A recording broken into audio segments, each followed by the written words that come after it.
Everybody, कैसे हैं सब? अच्छे हैं? चलिए जी, बहुत ही बढ़िया।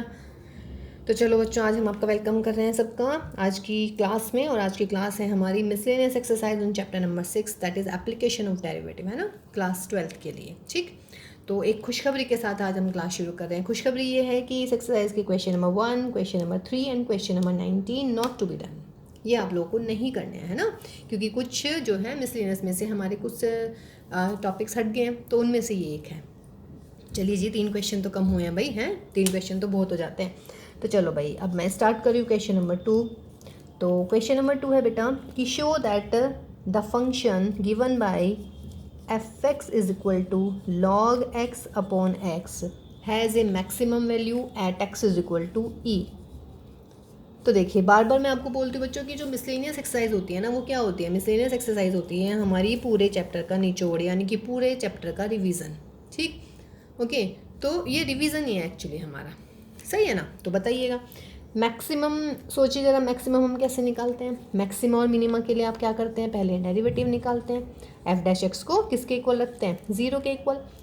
डेरिवेटिव कर लीजिएगा इसका, x square, x into log x का डेरिवेटिव माइनस का लॉग एक्स और एक्स का derivative 1, that is equal to 0। X square इधर आ जाएगा मल्टीप्लाई में, एक्स और एक्स 1 माइनस के log x is equal to 0, या व्हाट यू कैन से बच्चों, log x इज 1 और फिर x हो जाएगा मेरा e। x is equal to ये आ गया है ना। अब आपको क्या दिखाना है? देखिए, एक काम पूरा हो गया यहाँ से, मेरा x is equal to e की बात आ गई है। अब मुझे दिखाना है मैक्सिमम। तो मैक्सिमम के लिए हम करेंगे डबल डेरिवेटिव। डबल डेरिवेटिव कीजिए इसका, यानी कि किसका डेरिवेटिव करना है भाई? X square 1 minus log x का डेरिवेटिव करना है। अब आपने कीजिए इसका डेरिवेटिव, क्या हो जाएगा? x की पावर 4 फिर एक्स स्क्वायर और 1 माइनस लॉग एक्स का माइनस के 1, क्वेश्चन 2 लगेगा ना। देखिए, चूंकि लास्ट है तो मैं इसलिए अपने ये समझ के कर रही हूँ कि आप लोगों को ये बिल्कुल क्लियर हो रहा है कि मैं क्या कर रही हूँ इसमें। लॉग एक्स अपॉन एक्स की power 4, x is equal to क्या लिखना है बच्चों? अब ई। अब देखो भाई, 1 माइनस लॉग एक्स है 0 के इक्वल, तो ये वाली टर्म तो गई 0 में, चूंकि ये रहा 1 माइनस लॉग एक्स, तो ये तो 0 आ गया। 0 इंटू समथिंग, तो ये आ जाएगा माइनस के एक्स अपॉन एक्स की पावर 4, यानी कि माइनस के 1 अपॉन एक्स क्यूब। माइनस के 1 अपॉन एक्स क्यूब, एक्स की जगह क्या है? ई। तो therefore f double dash x is equal to कितना आ जाएगा? माइनस के 1 upon e cube, which is what? Negative. क्या होता है अब? चूंकि डबल डेरिवेटिव आया है आपका नेगेटिव, इसका मतलब क्या हुआ बच्चों कि फंक्शन जो है वो क्या है? मैक्सिमा है। और किस पर है? At x is equal to e पर। That you have to show. बहुत अच्छा सवाल था ये, और इजी भी था। देखिए, कुछ भी नहीं था इसमें, बस मैक्सिमम मिनिमा का आपको पता होना चाहिए। क्या करते हैं मैक्सिमम मिनिमा के लिए? First derivative is equal to 0, वहाँ से एक्स की वैल्यू निकालते हैं, है ना। फिर एक्स की वैल्यू निकालने के बाद में क्या करते हैं? डबल डेरिवेटिव निकालते हैं। उन एक्स की वैल्यू को डबल डेरिवेटिव में पुट करते हैं। तो डबल डेरिवेटिव अगर नेगेटिव आता है तो हम कहते हैं कि फंक्शन क्या है? मैक्सिमा है। ठीक है, तो maxima at x is equal to e, ये आपका प्रूफ हो गया है। ठीक है बच्चों, नेक्स्ट क्वेश्चन देखते हैं। क्वेश्चन नंबर 3 तो है ही नहीं, क्वेश्चन नंबर 1 भी नहीं था। अब क्वेश्चन नंबर हम 4 देखते हैं। देखो बच्चों, क्वेश्चन नंबर 4 है कि find the equation of the normal at the point 1 2 of this curve, है ना। तो क्या करते हैं? पहले डेरिवेटिव कर लीजिएगा इसका। 2x इज इक्वल टू क्या हो जाएगा? 4 divide by d x. Therefore divide by d x की वैल्यू निकालिएगा, 2x upon 4, that is what? x upon 2। Therefore आपको क्या निकालनी है? नॉर्मल की इक्वेशन। तो स्लोप निकाल दीजिएगा नॉर्मल की। क्या हो जाती है slope of normal? Slope of normal is minus के 1 upon d y by d x, है ना। स्लोप ऑफ द नॉर्मल क्या होती है? माइनस के 1 upon d y by d x. तो कर दीजिएगा भाई, माइनस के 1 अपॉन एक्स अपॉन 2, यानी कि क्या हो जाएगा? 2 बाई एक्स। ठीक है, therefore m is equal to slope of the normal, और किस पॉइंट पर? जो पॉइंट आपको गिवन है, एट 1 2, यानी कि x की जगह 1 लिखना है, y की जगह 2 लिखना है। तो x की जगह 1 लिख दीजिएगा बच्चों, तो ये होगी माइनस के 2। याद है ना ये सारी चीज़ें भाई? हम d y by d x निकालते हैं, स्लोप ऑफ द नॉर्मल का फॉर्मूला ये हो जाता है। जिस पॉइंट के बारे में बात कर रहे हैं उस पॉइंट की वैल्यू रख दीजिएगा, एक्स और वाई की वैल्यू। तो therefore equation of the slope, sorry equation of the normal, normal is what? A line, और लाइन किससे पास कर रही है, 1 2 से, यानी कि y minus y one is equal to यहाँ पे आ जाएगी स्लोप माइनस के 2 और x माइनस दिस। देखिए बेटा ये ना मिस प्रिंट है क्वेश्चन, तो जो हमारा आंसर आ रहा है वो पीछे आपको आंसर नहीं मिलेगा, ठीक है। जो आपका आंसर पीछे आया हुआ है वो नहीं मिलेगा। आपका जो आंसर आया हुआ है, अगर आप कर्व रखेंगे ना y is equal to 4x, तब आ जाएगा आपका आंसर। आंसर आ रहा है x plus y is equal to 3, तो वो इस कर्व से आएगा, या फिर इस पॉइंट को 2 1 से बदल दो, तब भी आंसर आ सकता है। समझ रहे हैं? तो आंसर हमारा यही सही है। कभी आप सोचें कि भाई जो आंसर है इसमें आंसर तो ये नहीं आ रहा है हमारा, ठीक है। तो आंसर के लिए आप ये कर्व कर लीजिएगा y square is equal to 4x, तो आपका एक नया क्वेश्चन हो जाएगा, ठीक है। उसको ट्राई कीजिएगा आप। ओके गाइज, देखो बेटा क्वेश्चन नंबर 5 है हमारा कि show that normal at the point theta of this curve is at a constant distance from origin. तो हमें निकालना है कि नॉर्मल जो है ऑरिजिन से कांस्टेंट डिस्टेंस पे, ठीक है।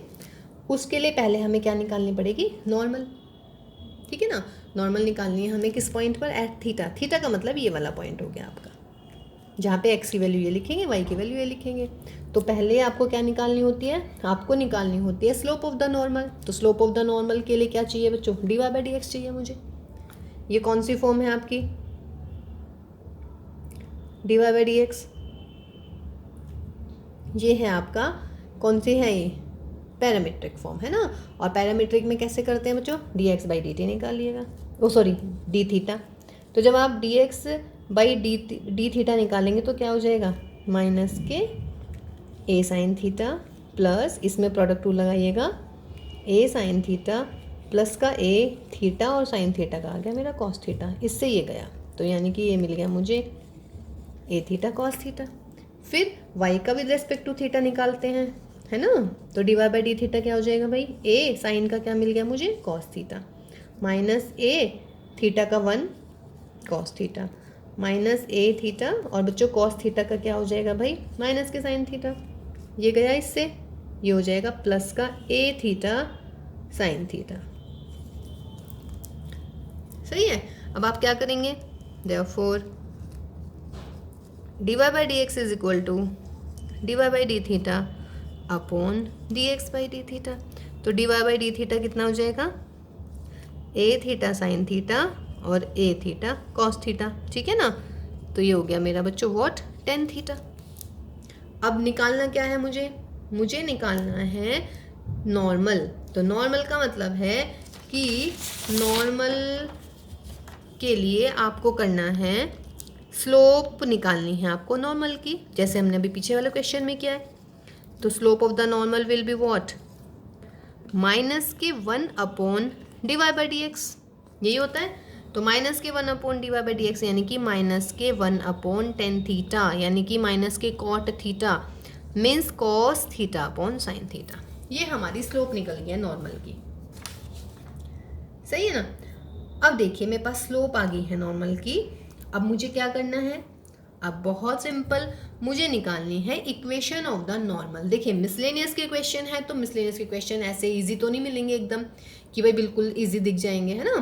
तो इसमें कहा है कि नॉर्मल एट थीटा। तो सबसे पहले मैंने आपको एक बार और बताया था बच्चों कि क्वेश्चन को ना ब्रेक करके पढ़ लीजिएगा।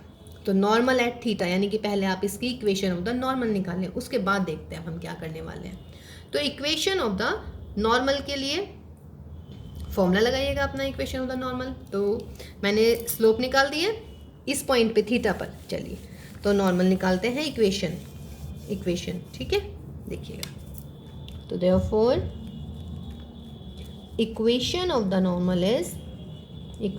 नॉर्मल एट थीटा इज, करिएगा, y माइनस ये साइन थीटा माइनस के cos theta is equal to, यहाँ पे आ जाएगी मेरी स्लोप, यानी कि माइनस के cos theta upon sine theta, और यहाँ पर x माइनस ये means a cos theta minus a theta sine theta. कोई इशू नहीं है। थीटा पॉइंट का मतलब ये वाला पॉइंट जो आपको गिवन होता है, या अगर ये t होता सारा तो ये t पॉइंट में इसको पढ़ती। साइन की इधर मल्टीप्लाई कर लीजिएगा बच्चों, y sine theta minus already a है यहाँ पर, साइन है, साइन की मल्टीप्लाई कर लेंगे, साइन स्क्वायर थीटा, ये माइनस और माइनस प्लस हो जाएगा, a theta cos theta sine theta is equal to minus का एक्स कॉस थीटा, कॉस की इसमें मल्टीप्लाई करेंगे, minus minus plus a cos square, minus minus plus a theta sine theta cos theta, ये गया हमारा। ठीक है, इसको इधर ले आइएगा भाई, माइनस है ना, तो एक्स कॉस थीटा, बस आई मीन सॉल्व करना है, नथिंग एल्स, और प्लस के ए साइन स्क्वायर थीटा, ए कॉमन ले लेते हैं भाई इसमें से, तो जब आप इसमें से ए कॉमन लेंगे तो क्या मिलेगा, ए कॉमन लेने के बाद ये मिलेगा cos square plus sine square यानी कि 1, तो that will be x cos theta plus y sine theta is equal to a. ये मेरी आ गई है नॉर्मल की equation, but my question is not कि you have to find the equation of normal at theta, question is normal at theta is at a constant distance from origin, तो क्या करेंगे, देयरफॉर डिस्टेंस फ्रॉम ऑरिजिन, कैसे निकालते हैं distance from origin, x को 0 से replace करेंगे, यानी कि 0 into cos theta 0 plus 0 into sine theta 0 minus का ए, और लगा देते हैं मॉड्यूलस अपॉन एक्स का कोफिशिएंट कॉस स्क्वायर, वाई का कोफिशिएंट साइन स्क्वायर का अंडर रूट, तो कितना मिला ए, भाई माइनस ए मिलेगा, माइनस ए का मोड अपॉन 1, और मॉड्यूलस तो हमेशा पॉजिटिव होता है, तो इसका मतलब आंसर कितना आया, ए हो गया ना। और वो कह रहा है कि वो कांस्टेंट है, तो ए हमारा क्या है क्वेश्चन में, कांस्टेंट ही है। कांस्टेंट का मतलब है कि आपके पास में आंसर थीटा में नहीं आना चाहिए भाई, ठीक है, आंसर काहे में नहीं आना चाहिए, थीटा में नहीं आना चाहिए। गॉट माई पॉइंट ना। देखिए ये मेरी निकली है बच्चों इक्वेशन ऑफ द नॉर्मल। अब मुझे इसकी डिस्टेंस निकालनी है, किससे, ऑरिजिन से, तो ऑरिजिन से डिस्टेंस का फॉर्मूला याद है ना, ax1, याद आया, क्या हो जाता है, ये वाला फॉर्मूला कहना चाह रही हूँ मैं, ax1 by1 plus c upon a square plus b square, this is the distance किसी भी पॉइंट x1 y1 से। अब x1 y1 को 0 0 से रिप्लेस कर दीजिएगा, तो 0 इंटू 0 ये इधर आ जाएगा माइनस का a अपॉन में x के कोफिशिएंट का स्क्वायर a स्क्वायर यानी कि cos square plus sine square कितना होता है 1, ठीक है, तो ये हो गया मेरा प्रूफ। ठीक है, अब नेक्स्ट क्वेश्चन देखते हैं, क्वेश्चन नंबर 6। देखिए बेटा मैंने क्वेश्चन नंबर 6 थोड़ा सा सॉल्व कर दिया है। क्वेश्चन नंबर 6 है, पूछ रहे हैं कि find the interval in which this function is increasing और डिक्रीजिंग। तो एफ एक्स है हमारा this 4 sin x minus 2x minus x cos x upon 2 plus cos x. बस मैंने इसमें क्वेश्चन 2 लगा के बच्चों डेरिवेटिव निकाला है ना, डेरिवेटिव देख लीजिएगा, कैलकुलेशन हो गई है, यहाँ तक आ गए हम लोग। बहुत सिंपल है बच्चों, 2 प्लस कॉस एक्स इस वाले का डेरिवेटिव, 4 sin x का 4 cos x माइनस के 2, इसमें प्रोडक्ट 2 लगा दीजिएगा, माइनस का cos x, x into cos का साइन माइनस में, तो ये प्लस का हो गया, फिर माइनस ये वाला लिखते हैं और फिर डिनोमिनेटर का डेरिवेटिव यानी कि माइनस के साइन x, मल्टीप्लाई खोल दीजिएगा, या देखिए 4 में से एक है यहाँ पे 3 cos x माइनस के 2 प्लस के x साइन x, माइनस और माइनस प्लस हो जाएंगे, साइन x को पहले लिख लेंगे, मल्टीप्लाई खोल लेते हैं। अब यहाँ से यहाँ देखिएगा बच्चों, 6 cos x minus 2 cos x 4 cos x, okay. Now देखिए कुछ कट भी रहा होगा, प्लस के 2x माइनस के 2x साइन x प्लस के x साइन x माइनस के x दिस, ओके। अब जो ये 3 cos स्क्वायर है और ये प्लस के 4 है, इस 4 में से मैंने एक साइन स्क्वायर x लिख दिया है यहाँ पे, तो यहाँ पे कितने बच जाएंगे, 3 sine square x, 3 sine square x plus 3 cos square x मेरा 3 बन गया है। ठीक है, कभी कंफ्यूज हो जाओ कि भाई ये तो 3 cos स्क्वायर था, ये 4 था, तो 4 को मैं ऐसे करके लिख सकती हूँ ना, 3 प्लस साइन स्क्वायर, कोई इश्यू ही नहीं है। अब ये क्या हो गया पूरा देखना, 3 कॉमन ले लीजिएगा, sine square plus cos square कितना बन जाता है 1, तो 3 इंटू 1 यानी कि 3, और ये रहा साइन स्क्वायर अलग से, कोई दिक्कत नहीं है ना इसमें। देखो बेटा थोड़ा सा और हो गया, यहाँ से 4 कोसेक है ना, माइनस के 4 प्लस 3 माइनस का 1, अब देखिएगा माइनस के 1 प्लस साइन स्क्वायर, ये तो नीचे चल ही रहा है, यहाँ से माइनस कॉमन ले लीजिएगा, 1 माइनस साइन स्क्वायर बन गया मेरा कॉस स्क्वायर, दोनों में से cos x common 4 minus cos x। अब मुझे ये बताओ, देखो ये स्क्वायर है, ये पॉजिटिव रहने वाला है, ये भी positive, y, because cos x की मैक्सिमम वैल्यू ही 1 होती है, जब cos x की वैल्यू 1 से कम है तो 4 माइनस cos x तो हमेशा ही क्या रहेगा, पॉजिटिव रहने वाला है, तो ये वाली सारी चीज़ें पॉजिटिव होगी, यानी कि दिक्कत क्या रह गई सिर्फ इसकी cos x की, यानी कि बस मुझे किसको चेक करना है, only I have to check just my cos x। Got my point ना। तो अब देखेंगे फॉर इंक्रीजिंग इंक्रीजिंग के लिए क्या होना चाहिए बच्चों, एफ डैश एक्स क्या बता रखा है आपको, ग्रेटर देन ज़ीरो। इसका मतलब cos x should be zero, positive. Positive कब होता है कॉस एक्स, फर्स्ट क्वाड्रेंट में होता है और कौन से में, ASTC फोर्थ में।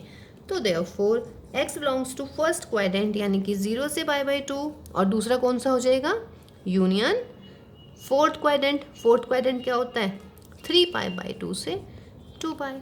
तो this is the interval in which the function is increasing, strictly increasing है यू कैन से।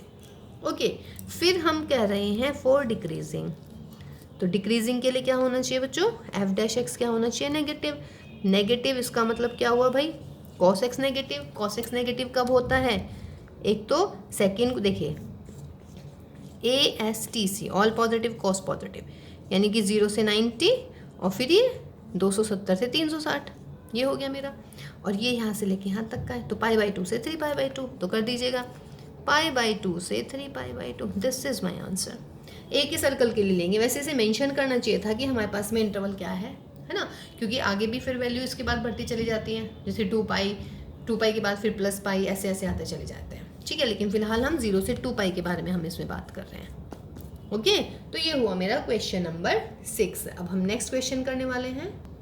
देखो बेटा, क्वेश्चन नंबर 7 में कह रहा है कि if the function is this then find the intervals in which this function is increasing और decreasing. तो हमने पहले डेरिवेटिव निकाला 3x², मतलब -3/x⁴, एफ डैश एक्स को फिर हम क्या करते हैं 0, वहाँ से हमारे x की वैल्यूज आ जाती हैं, फिर -∞ और +∞ पे, ये माइनस और ये +1।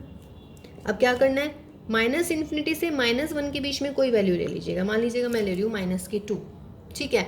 उस पे एफ डैश का साइन देख लीजिएगा, मतलब उस पे आपने इंटरवल लिखना है मुझे यहाँ -∞ से -1, फिर यहाँ पे एफ डैश एक्स साइन, मतलब sign f dash x sign देख लीजिएगा भाई। -∞ और -1 के बीच में -2 ले लेती हूँ, ठीक है। लिखिएगा -2 यहाँ पे लगा लीजिएगा, अलग से वैल्यू करके देख लीजिएगा। तो जब मैं -2 लिखूँगी तो ये मिलेगा बेटू मुझे 3 × 4 -3/2 × 4 एंड 16। तो डेफिनेट सी बात है पॉजिटिव आने वाला है, ठीक है। 1 to ∞, देखिए -2 ले लो या +2 ले लो भाई, स्क्वायर है यहाँ पे, पावर 4 है, आंसर सेम ही रहने वाला है। 1 to ∞ में +2 ले लेते हैं, तो डेफिनेट सी बात है ये भी पॉजिटिव आने वाला है, ठीक है। अब -1 से 1 के बीच में ले लेते हैं कोई वैल्यू, क्या आ रही है दिमाग में, 0 आ रही है, पर 0 नहीं लेंगे, क्यों, बिकॉज ऑफ दिस। देखिए ये चीज़ें अगर बच्चों गिवन है ना, इसका मतलब यही नहीं है कि बस एम ही दे दिए ये, इसका मतलब है इनका कहीं इस्तेमाल 100% होना है क्वेश्चन में। तो देखिए हो गया ना, बिकॉज -1 से 1 के बीच में अगर मैं x = देखिए कोई भी वैल्यू मैं ले सकती हूँ। जब हमने इंक्रीजिंग डिक्रीजिंग पढ़ाया था तब हमने आपको यही बोला था कि -1 से +1 के बीच में आप कोई भी वैल्यू ले लीजिएगा, सही है। बट -1 और 1 के बीच में 0 भी आ रहा है, 0 देखना, 0 क्यों नहीं है, 0 इसलिए नहीं है बिकॉज अगर मैं यहाँ पे 0 रखूँगी तो दैट विल नॉट डिफाइन, है ना, ये डिफाइंड ही नहीं होगा, तो फिर हम कैसे कर पाएंगे, इसको नहीं कर पाएंगे ना। चलिए जी, तो -1 और 1 के बीच में मैं 0 नहीं लूँगी, बाकी और कोई वैल्यू ले लेती हूँ, हाफ ले लेती हूँ, चलो ठीक है। अब हाफ ले लीजिएगा और अच्छा पहले यहाँ पे लिख लें, -∞ से -1 में साइन आया मेरा पॉजिटिव, तो उसका मतलब नेचर लिख देंगे। अब यहाँ पर पॉजिटिव का मतलब क्या हो जाता है बेटा, इंक्रीजिंग। फिर -1 से 1 अभी मैं चेक नहीं करा है, अभी मैं करके लिखूंगी इसको, और यहाँ पे मेरा 1 to ∞ में क्या आया, again positive, that is increasing. Now आपने क्या बोली है, आपने क्या ले रहे हैं आप वैल्यू, -1 से 1 के बीच में मैं हाफ ले रही हूँ, तो लगाओ 3 × 4 माइनस हो जाएगा 3/2, 2 3 4 16 16, तो नेगेटिव आ गया ना, 3/4 -18, वो -48, दैट इज नेगेटिव। यहाँ पे लिखेंगे नेगेटिव, ये हो गया मेरा डिक्रीजिंग, हो गया ना, सिंपल सवाल, ठीक है। ये चीज़ ध्यान रखेंगे ना, -1 से 1 के बीच में मैं 0 नहीं ले पाऊंगी बिकॉज दिया हुआ है कि x is not equal to 0, ठीक। अब क्या लिखना है, अब मेरा क्वेश्चन है कि इंक्रीजिंग और डिक्रीजिंग किस इंटरवल में है। देखिए भाई इंक्रीजिंग और डिक्रीजिंग किस इंटरवल में है, तो इंक्रीजिंग कौन से इंटरवल में होता है, इंक्रीजिंग उस वाले इंटरवल में होगा जिसमें फंक्शन होगा पॉजिटिव, या नहीं। देखिएगा एफ डैश एक्स पॉजिटिव कहाँ है, कहाँ लग रहा है पॉजिटिव भाई, यहाँ है और यहाँ है, पॉजिटिव पॉजिटिव, इसका मतलब इंक्रीजिंग। तो लिखेंगे f is increasing in when x belongs to what, -∞ 2 minus 1 union what 1 to infinity. या और दूसरे शब्दों में क्या लिख सकती हूँ मैं, x लेस देन माइनस 1 और x ग्रेटर 1, एक ही बात होती है। या तो इसको इंटरवल वाली फॉर्म में लिख दो भाई, या इसको सिंपल x वाली फॉर्म में लिख दीजिएगा। दूसरे पूछ रहे हैं डिक्रीजिंग के लिए, तो डिक्रीजिंग क्या हो गया आपका -1 से 1, तो x बिलोंग्स टू -1 से 1, तो ये आपका इंक्रीजिंग और डिक्रीजिंग का इक्वेशन हो गया। ठीक है, नेक्स्ट क्वेश्चन देखते हैं अभी। हाँ बेटा देखिए, क्वेश्चन नंबर 7 तक हम लोग कर चुके हैं ना। अब जो क्वेश्चन नंबर 8 से लेके बेटा 18 तक वाले जो क्वेश्चंस हैं ना, वो हैं मैक्सिमम मिनिमम वाले और बहुत बहुत इंपॉर्टेंट क्वेश्चंस हैं। ठीक है, तो वो इससे हम नेक्स्ट वाली क्लास में करने वाले हैं। एक्चुअली आज मैं सोच रही थी कि आज ना like slope tangent and normal के क्वेश्चन है, इंक्रीजिंग और डिक्रीजिंग वाले आज हम कर रहे हैं। ठीक है, तो क्वेश्चन नंबर 19 आपको करना नहीं है, 8 to 18 जो है बिल्कुल इसके जस्ट नेक्स्ट वाली क्लास में हम करने वाले हैं। क्वेश्चन नंबर 20 है मेरा, the slope of the tangent x is equal to t square plus के 3t माइनस के 8 and y is equal to 2t square minus के 2t माइनस के 5 at the point 2 minus 1 is. Slope of the tangent निकालनी है, तो बहुत simple है, dy by d x निकालना है। तो dy बाई डी एक्स क्या हो जाएगा भाई, dy by d x parametric form है, तो dy by D T upon d x by D T, तो dy बाई डी टी करिएगा 4t माइनस के 2, फिर dx बाई डी टी कीजिएगा 2t प्लस के 3। ठीक है, अब देखिएगा इसमें हमें रखनी है बच्चों किसकी वैल्यू, t की वैल्यू, लेकिन t की वैल्यू हमारे पास है नहीं। ऐसा लग रहा है ना कि t की वैल्यू नहीं है भाई, t की वैल्यू 2 रखें या -1 रखें, ना तो हम 2 रखेंगे ना -1 रखेंगे, ये t हमें निकालना पड़ेगा। ऐसा लग रहा है कि t तो है नहीं, अब कैसे करें भाई।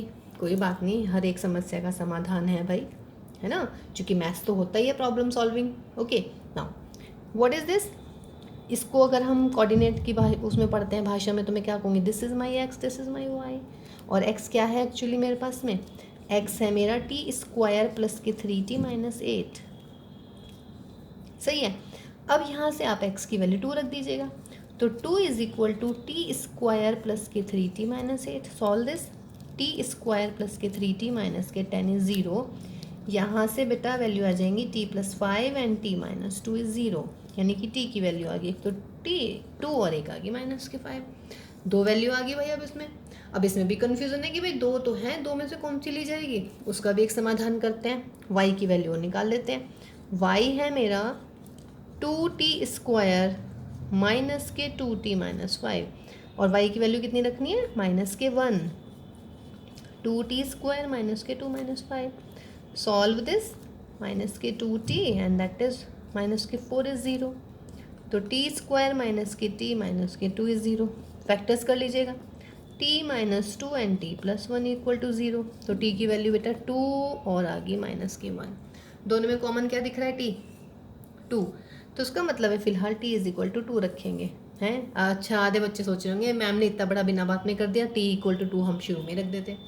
बाई चांस ये t इज इक्वल टू 2 आ गया है, बट हर क्वेश्चन में ऐसा नहीं होगा बेटा, ठीक है ना, तो उसमें आपको फिर ऐसे ही करना पड़ेगा। ये x और y आ गया आपका, है ना, dy बाई डी टी आ गया, बट t की वैल्यू रखनी है, t की वैल्यू ये नहीं रखेंगे आप, क्योंकि मुझे नहीं, ये x है मेरा, तो यहाँ से मुझे निकालनी पड़ेगी।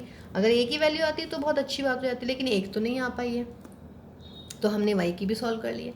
कॉमन आ गया मेरा 2, तो 2 में रख दूँगी अब इसमें, तो रख दीजिएगा 4 into 2 minus 2 and 2 into 2 plus के 3, 4 8, 8 में से 2 गए 6 और 4 और 3 7, तो आंसर मेरा आया 6/7, यानी कि ऑप्शन बी इज़ करेक्ट।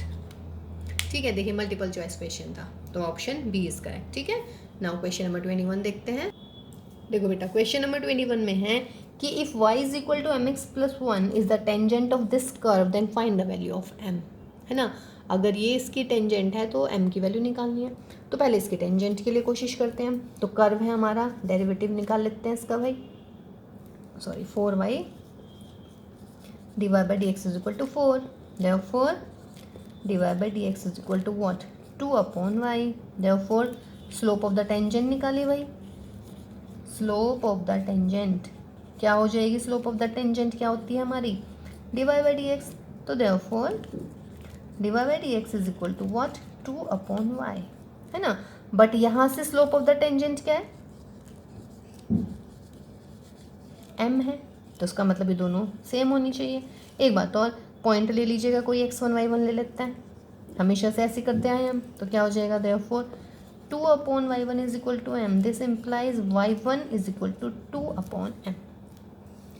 अब जो ये मेरा y1 है क्या करेगा, ये इसको भी सेटिस्फाई करेगा, है ना। तो देयरफॉर क्योंकि जो कर्व होता है हमारा वो उस पे वो पॉइंट भी होता है, पॉइंट है मेरा x1 y1। ये हो रही है क्लियर चीज़ें। देखिए मैं बिल्कुल नहीं प्रॉपर लिख रही हूँ, मतलब मुझे एक पॉइंट लेना था x1 y1, slope of the tangent निकल गई है। Therefore slope of the tangent होती है हमारी dy/dx eight the point, point होता है हमारा x1 y1 जो कर्व पे भी होता है, यानी कि y1 square is equal to 4x1, और बेटा टेंजेंट पे तो होता ही है mx1 + 1, ठीक है ना। तो y की वैल्यू आ गई 2/m। अब ऐसा कीजिएगा y1, यहाँ से y1 की वैल्यू रख लीजिएगा भाई 2/m माइनस के इज इक्वल टू mx1, यहाँ से x1 की वैल्यू निकाल लीजिएगा 2 - m/m is equal to mx1। तो x1 कितना आ जाएगा 2 - m/m²। ये मेरा x1 आ गया है और ये मेरा y1 आ गया है। इसमें रख देती हूँ दोनों values, y1 square is equal to 4x1 में, ठीक है ना। कोई दिक्कत इसमें? देखिए ये कहा है कि this is the tangent of this curve, तो मैं इस कर्व की टेंजेंट निकालने की कोशिश कर रही हूँ। तो स्लोप के लिए क्या करते हैं, dy/dx निकालते हैं, पॉइंट ले लेते हैं, let the point of contact is x1 y1। तो स्लोप क्या हो जाएगी आपकी टेंजेंट की x1 y1 पर 2/y1। अब ये तो स्लोप होगी टेंजेंट की, बट टेंजेंट मुझे ये गिवन है, इसकी स्लोप कितनी है बच्चों m, तो बोथ शुड बी सेम। तो 2/y1 is equal to m, y1 की वैल्यू निकल गई यहाँ से 2/m, नो इश्यूज। नाउ जो ये पॉइंट ऑफ कांटेक्ट होता है ये क्या हो जाता है बच्चों, कर्व पे भी होगा और टेंजेंट पे भी होगा। इसका मतलब टेंजेंट को सेटिस्फाई करेगा, y1 is equal to mx1 + 1। यहाँ से y1 की वैल्यू लिखी 2/m, इधर -1 आ गया mx1, फिर 2 - m/m और m को नीचे लिख लीजिएगा बेटा, x1 आ गया। और ये जो पॉइंट ऑफ कांटेक्ट है ये कर्व पे भी होगा, कर्व हमारा ये रहा, तो क्या हो जाएगा y1 square equal to 4x1, ठीक है ना। अब क्या करेंगे, इसको सॉल्व कर लेते हैं। x1 और y1 की वैल्यू है मेरे पास में दोनों, x1 और y1 की वैल्यू रख लीजिएगा। ये रहा y1 2/m यानी कि 4/m² n is equal to 4, और x1 की वैल्यू लिख लो भाई 2 - m/m²। 4 से 4 उड़ा दीजिएगा, तो m² is equal to m², 2 - m, यानी कि m² हटा दीजिएगा, यानी कि m को तो 0 आ जाएगा, एक m इज इक्वल टू 2 आ जाएगा। ऑप्शन देखिएगा कौन से ऑप्शन दे रखे हैं, ऑप्शन में है 1 2 3 एंड हाफ, तो आंसर इज माई बी। तो that is m is equal to what 2, ठीक है। और ध्यान से कीजिएगा इसको, टेंजेंट है या नॉर्मल है, सबसे ज़्यादा दिक्कत ही इनमें होती है कि आप टेंजेंट की जगह नॉर्मल इस्तेमाल कर देते हैं, नॉर्मल की जगह टेंजेंट लिख देते हैं, ऐसा नहीं करना है, ठीक है।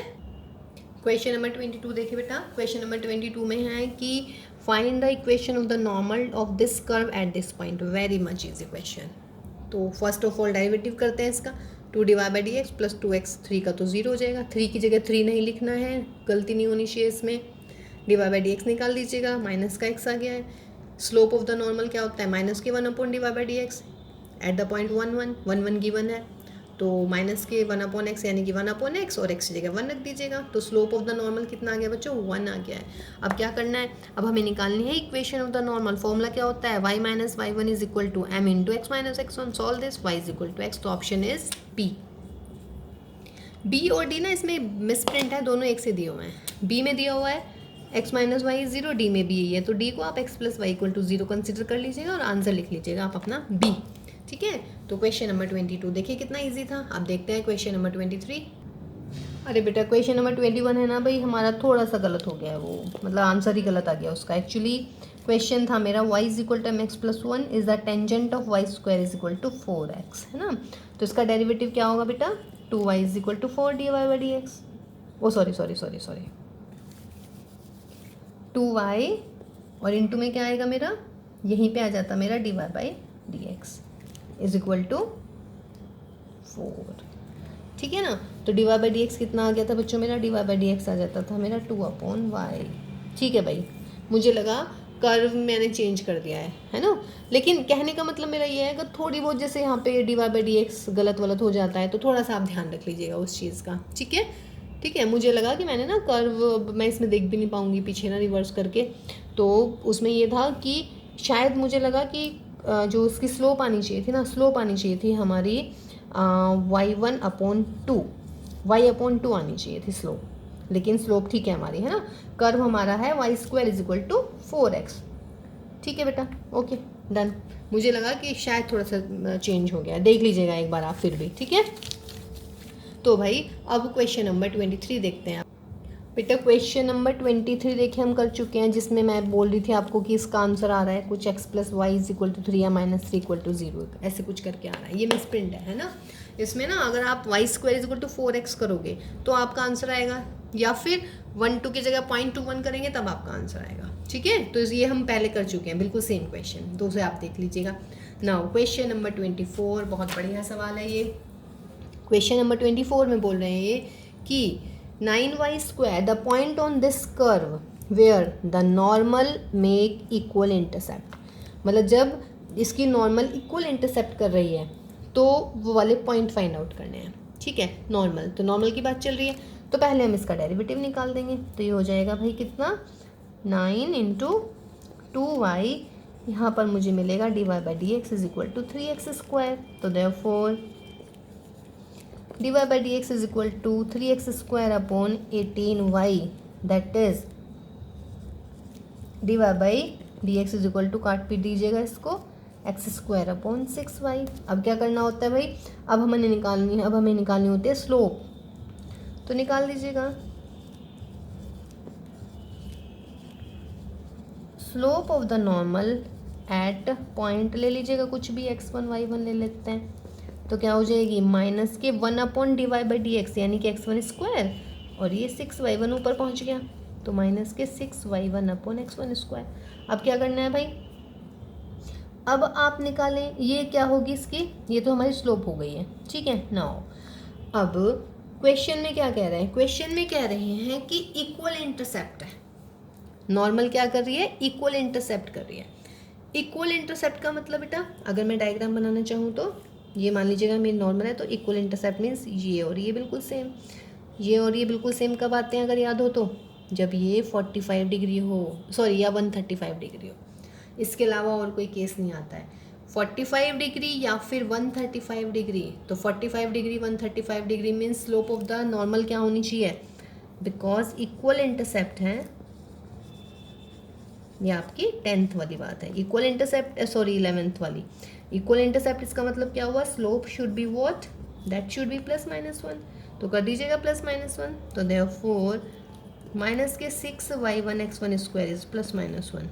This implies y1 is equal to ± what, x1² / 6। ठीक है, y1 की वैल्यू ये आ गई है। अब इस पॉइंट की क्या खासियत होती है, जो पॉइंट ऑफ कांटेक्ट लेते हैं हम x1 y1, वो कर्व पर भी होता है और टेंजेंट पर भी होता है। तो उसका मतलब क्या होगा, ऑल्सो ये जो पॉइंट है मेरा, ये इस कर्व को भी सेटिस्फाई करेगा।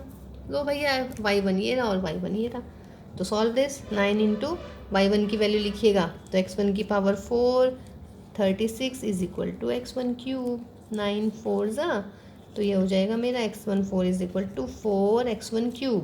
Solve this. तो जब मैं इसमें कॉमन ले लूँगी x1³ तो x1 - 4 इज 0, तो x1 एक तो 0 आ जाएगा बच्चों, एक आ जाएगा मेरा 4। जब 4 आ गया x1 तो कितना हो जाएगा, ये y1 निकालिएगा। Therefore y1 is equal to, देखिए 0 हो जाएगा एक तो, दूसरा y1 आ जाएगा 16/6, यानी कि 8/3 ±, क्योंकि y1 है मेरा +-, तो देयरफॉर पॉइंट क्या क्या आए, या तो 0 0 आए या फिर 4 ± 8/3 आया। ऑप्शन देखते हैं, ऑप्शन में कौन कौन से दे रखे हैं भाई। ऑप्शन में दे रखा है 4 ± 8/3, 4 8/3, 4 ± 3/8, ±4 3/8। तो आंसर मेरा ए ऑप्शन मेरा बिल्कुल सही आएगा इसमें। ठीक है बेटा, तो हो गया क्लियर, कोई दिक्कत नहीं है इसमें। ठीक है, तो ये मेरा क्वेश्चन नंबर 24 भी हो गया है। ठीक है, बस अब क्वेश्चन नंबर 21 को देख लीजिएगा भाई, आप क्या था उसमें थोड़ी बहुत मिस्टेक मुझे लग रही है शायद, क्योंकि आंसर शायद उसका m = 1 आ रहा है, जबकि हमारा m = 2 आ गया है। एक बार उसे आप चेक कर लीजिएगा कि मैंने स्लोप सही निकाली है या नहीं निकाली है, ठीक है। तो ये हमारे बेटा कुछ क्वेश्चंस हुए हैं इसके मिसलेनियस एक्सरसाइज के। अब मिसलेनियस एक्सरसाइज हम करने वाले हैं नेक्स्ट वाली क्लास में। मिसलेनियस एक्सरसाइज के सारे जो मैक्सिमम मिनिमम के 10-11 क्वेश्चन है 8 से लेकर 18 तक, बहुत बहुत इंपॉर्टेंट क्वेश्चन है बच्चों वो, ठीक है। तो वो हम नेक्स्ट क्लास में वो करने वाले हैं, ठीक है। तो टिल देन आप इनका रिवाइज कीजिएगा, ध्यान से पढ़िएगा सब, ठीक है। अपना ध्यान रखिएगा, घर ही रहिएगा, ठीक है। Stay at home, stay safe. तो till then bye bye, take care.